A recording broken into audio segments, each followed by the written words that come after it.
application. So answer the questions thoroughly and go into detail on, how do you possess oral communication skills? What have you done? Give us an example of a time that you have assisted in a interview process or an investigative process or something along those lines. So, go into detail on what was your role in this situation. What did you do?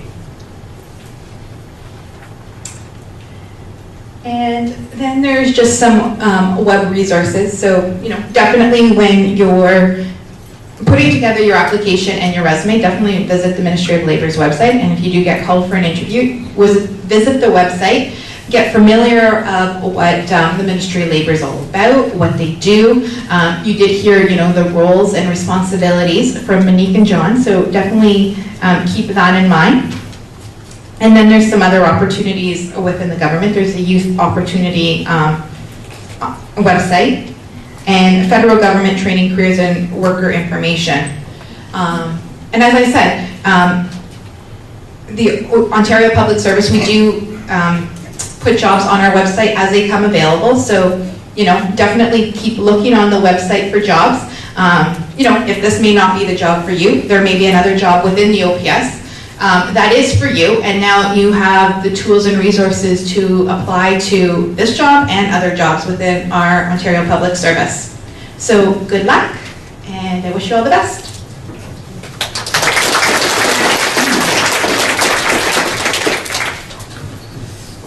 Okay, well, thank you to all of our presenters. Lots and lots and lots of useful information, but I would imagine there's probably one or two questions. We have half an hour or so if we don't need that much time, but if we do, we can certainly take it.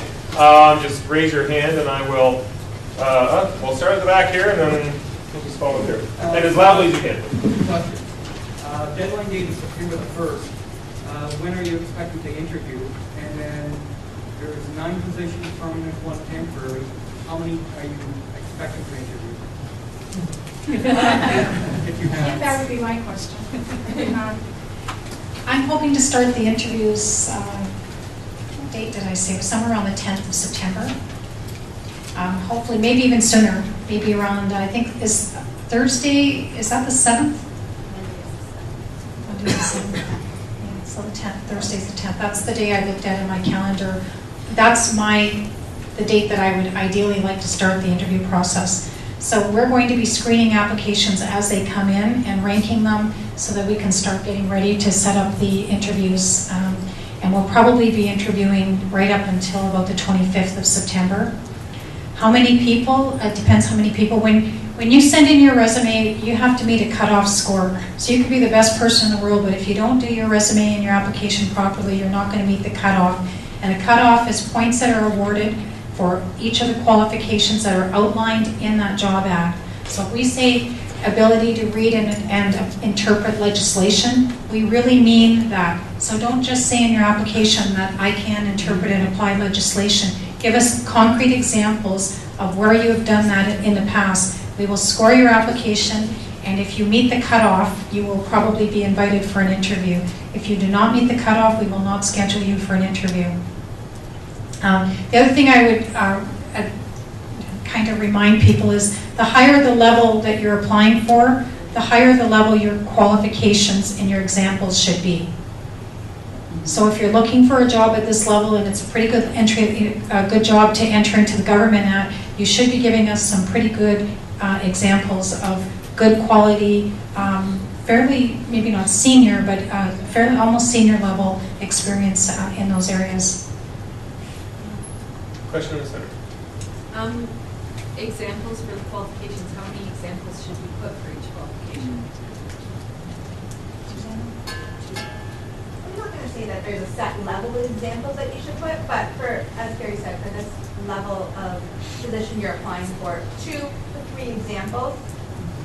Enough to convince us that we think that you have that that you've got what it takes to make it worth interviewing you.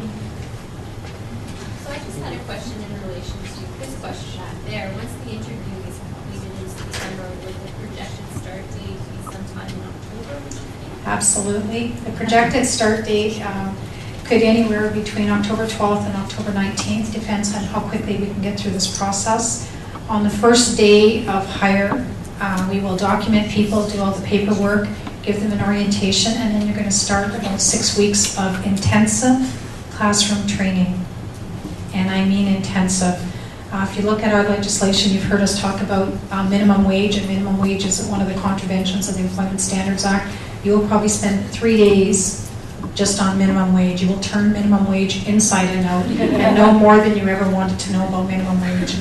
We take each piece of the legislation, we interpret it, we turn it inside out, we give you all the tools, where to find the interpretations, how to apply it, how to recognize a contravention. We go through all the pieces with that.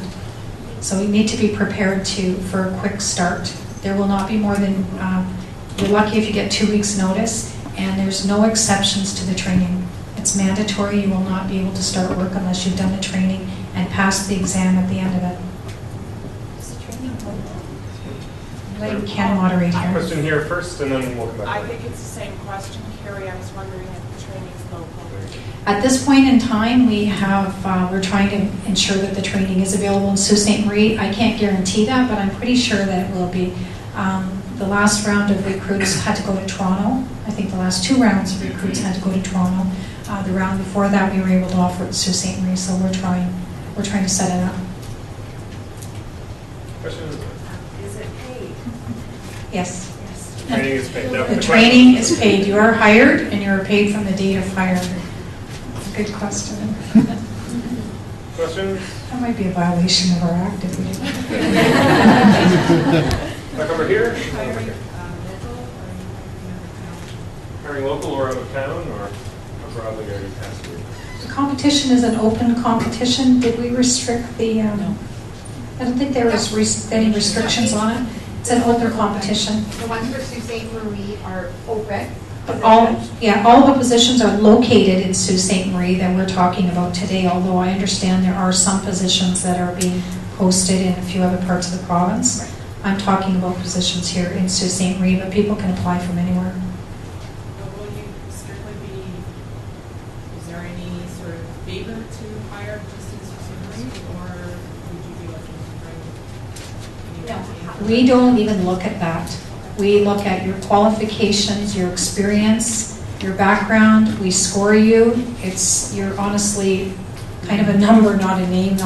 We score it, and it goes in a pile according to the ranking.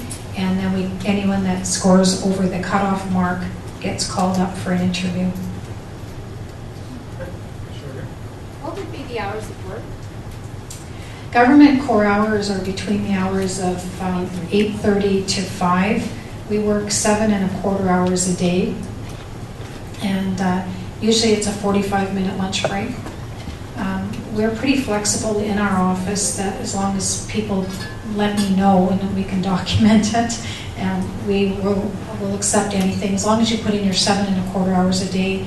If you work any time between 8 and 5, because we had some people that carpool or get their kids off to daycare or leave a little bit early to pick them up from daycare. So if you want to start at 8 and leave at 4:30, that's fine. We work that out with people, but it's within that range between 8 a.m. and 5 p.m. and you have to put in your 7.25 hours and you have to take a lunch break. And generally speaking, how many weeks of vacation? I think newcomers to the OPS start off with 15 days. That'd be 3 weeks. Question at the back and then over here.